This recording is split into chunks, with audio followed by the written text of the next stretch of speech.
అవును. ఇప్పుడు దానికి కూడా మీకు చాలా ఆపర్చునిటీస్ వచ్చినాయి. ఇవాళ రేపు మీరు వినుంటారు, మన సౌత్ ఇండియాలో కూడా హ్యూజ్ అవేర్నెస్ వచ్చింది. చార్టెడ్ అకౌంటెంట్లో ఈ సిలబస్ కంప్లీట్ చేసుకుని ఫస్ట్ అటెంప్ట్లో సక్సెస్ చెందినటువంటి వాళ్ళు, ఎట్ ద ఏజ్ ఆఫ్ 25లో కూడా సక్సెస్ రానటువంటి వాళ్ళు చాలామంది ఉన్నారు.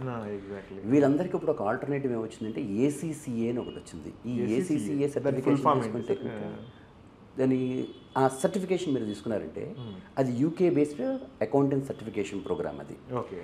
దాంట్లో టోటల్ ఒక 13 సబ్జెక్ట్స్ ఉంటాయండి. అంటే క్యాండిడేట్ క్లియర్ చేయాల్సిన 13 సబ్జెక్ట్స్.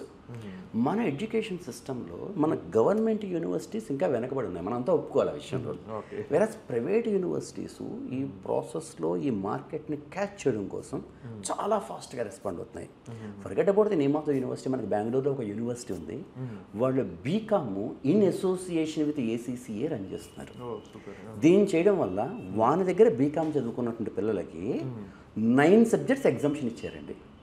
అంటే ఈ ఏసీసీఏలో అవుట్ ఆఫ్ 13 సబ్జెక్ట్స్ వాడు 9 సబ్జెక్ట్స్ ఎగ్జామ్స్ రాయాల్సిన అవసరం లేదు. వాడికి ఈ యూనివర్సిటీలో బీకామ్లో ఎగ్జామ్షన్ దొరికేసింది అందులోని. సో ఇప్పుడు క్యాండిడేట్ సొంతంగా రాయాల్సింది ఓన్లీ 4 సబ్జెక్ట్స్. సో వాడు చాలా ఎర్లీగా కంప్లీట్ అయిపోయి వాడి డెలాయిట్లోని, కేపీఎంజీలోని, యాక్సెంచర్లోని ఇటువంటి కంపెనీలో బిగినింగే 8 to 12 lakhs ప్యాకేజెస్లో ప్లేస్ అయిపోతున్నారు. ఇది ఒక కొత్త ఆపర్చునిటీ స్టూడెంట్స్కి. ఇప్పుడు మీరు డెలైట్, అసెంచర్ వీటి పేరు చెప్పారు కాబట్టి అంటే ప్రతి ఒక్కరికి కెరియర్లో కనిపిస్తున్నది అంటే జనరల్గా ఇప్పుడు సమ్ రిలేటివ్స్లోనే చెప్తున్నాను, ఒక మామ డెలైట్లో చేస్తున్నాడు, ఒక అత్త అసెంచర్లో చేస్తుంది, ఒక సిస్టర్ అసెంచర్లో చేస్తుంది. అంటే ఈ ఇంపాక్ట్ వల్ల చాలా మంది పిల్లలు డెలైట్లో ఉన్న ఆపర్చునిటీస్ అంటే ఇట్లా ఐటీ కంపెనీస్లో ఉన్న ఆపర్చునిటీస్ ఏవైతే ఉన్నాయో అవి ఓన్లీ ఇంజనీరింగ్కే ఉంటాయన్న బ్లైండ్తో ఉన్నారు. కరెక్ట్ అండి. ఇప్పుడు వాళ్ళకి మీరు ఏం గైడ్ చేస్తారు? ఇప్పుడు మీరు ఇప్పుడు ఇదే డెలాయిట్లో నేను చెప్పేది ఈ బీకామ్ స్టూడెంట్ని ఏసీసీఏ కంప్లీట్ చేసుకుని యూకే ట్యాక్స్ కన్సల్టెంట్ కింద పని చేయమని చెప్తున్నాను నేను.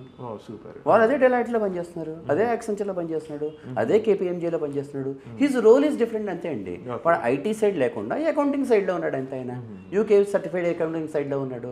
అదే రకంగా మన యూఎస్ కూడా కొన్ని సర్టిఫికేషన్ కోర్సెస్ ఉన్నాయి. ఇటువంటి చాలా ఎమర్జింగ్ ఆపర్చునిటీస్ ఉన్నాయి. సో